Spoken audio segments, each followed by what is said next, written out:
Some of you may remember that around this time last year, after weeks of unnecessary and unpleasant speculation, claims of photo manipulation and conspiracy theories, news was eventually released that no one wanted or expected to hear. And it was that the Princess of Wales had been diagnosed with cancer and was in early stages of treatment for it and taken time to tell her young family. This came shortly after similar news about her father-in-law, King Charles, who also revealed that he too was undergoing treatment for cancer. Now, British Jews have a proud and long-standing tradition of making the prayer for the royal family, in which we ask God in his mercy to preserve the king in life, to guard and deliver him from all trouble and sorrow, as well as blessing and protecting all his family. It was Virgil who wrote that the greatest wealth is health, and in Judaism great importance is attached to the sanctity of life and preserving it, as well as the duty to maintain a healthy body.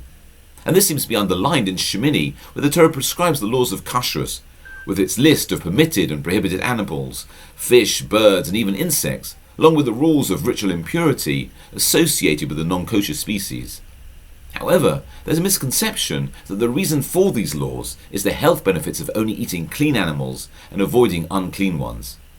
Now, the fallacy of this suggestion is evidenced by the fact that there are many examples of kosher adherents who aren't particularly healthy, and a large proportion of people whose food consumption isn't regulated in any way, but who live long lives free of illness. And the Torah itself doesn't make any such claim, and instead alludes to the intent in the final verses of the Parsha, where God himself says, "For I am God, who is bringing you up from the land of Egypt to be your God. Therefore you shall be holy, because I am holy." And the Gemara notes that usually God refers to taking the Jewish people out of Egypt, whereas here it uses the term bringing up, which implies that we're somehow elevated to a level of holiness on account of these dietary laws. In other words, we are what we eat, not simply in a physical sense, but also in a spiritual one as well.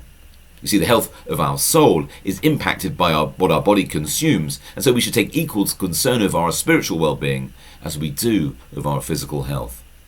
Now, this consideration is highlighted by the prayer that we make when someone, Rahman al-Islam, is unwell, in which we ask God to send them complete recovery, a recovery of the body as well as the soul. And clearly, our holistic approach to health is to seek divine assistance when necessary, but also to accept upon ourselves the responsibility to nourish our spirituality by embracing a healthy lifestyle.